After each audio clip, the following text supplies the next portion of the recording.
Overall, the church does a pretty good job avoiding unhealthy things like smoking, alcohol, drugs, and promiscuity, but misses the mark when it comes to obesity. Research shows people who begin attending church in their 20s are more likely to become obese by middle age than those who don't go to church. This especially troubled Dr. and Christian Daniel Amen. I actually prayed about it because I went to my own church and saw them serving hot dogs, donuts, ice cream, bacon, sausage. And I'm like, they're giving you all this food to kill you early. Save them, then kill them. He feels it's high time the church deals with its weight problem. You know, it's just not okay when your body is the temple of the Holy Spirit for churches to basically poison you with low-quality food and think, well, that's what we've always done, so it's okay. As a brain imaging specialist, Dr. Amen published 2 studies showing as weight increases, the brain actually shrinks. It's widely known that obesity lowers quality of life, adds millions to healthcare costs, and can lead to an early grave. Nationwide, the South leads the pack. And that's also where there are more evangelical Christian churches. And I'm not okay with that, you know, the Bible Belt widening. With that in mind, Dr. Amen co-developed a church-based weight loss program known as the Daniel Plan.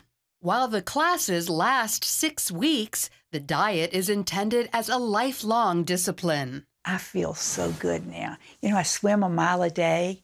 I was in a wheelchair at one time.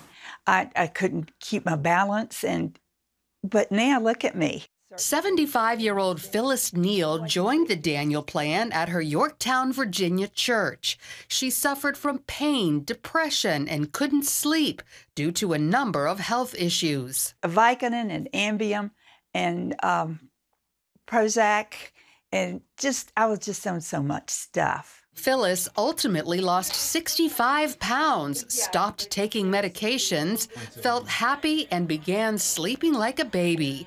She attributes much of her success to the faith element of the plan. And God just took control, and He has just blessed my life so much. Her 75-year-old husband, Dennis, got on board too. I lost 65 pounds just by eating God's food.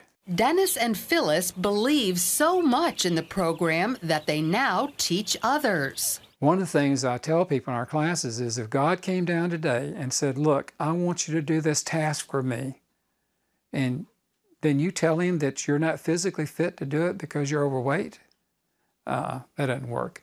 The Neals emphasize the importance of breaking free from processed foods because of ingredients like MSG, industrialized oils, and high fructose corn syrup. Diabetes, cancer, all of it's related to sugar. And we got to get that out of our system. We've been hijacked by the food industry. Instead of packaged items, Phyllis fills their kitchen with natural whole foods, free of chemicals and sweeteners. Chicken strips, cut-up vegetables, boiled eggs, beans, cheese, and nuts. You'll see that I keep fruit available. My grandchildren come in the house. They don't ask for candy here. They go over and get a piece of fruit, and their parents are so happy for them. Drinking plenty of water helps us manage our weight because, believe it or not, sometimes our brain tricks us into thinking we're hungry when we're actually just thirsty. People adhering to the Daniel Plan exercise regularly and attend support group meetings. So while obesity continues to plague the church, Christians nationwide are shedding millions of pounds thanks to the Daniel Plan, named after the Bible hero whose diet reflected his commitment to God. Lori Johnson, CBN News.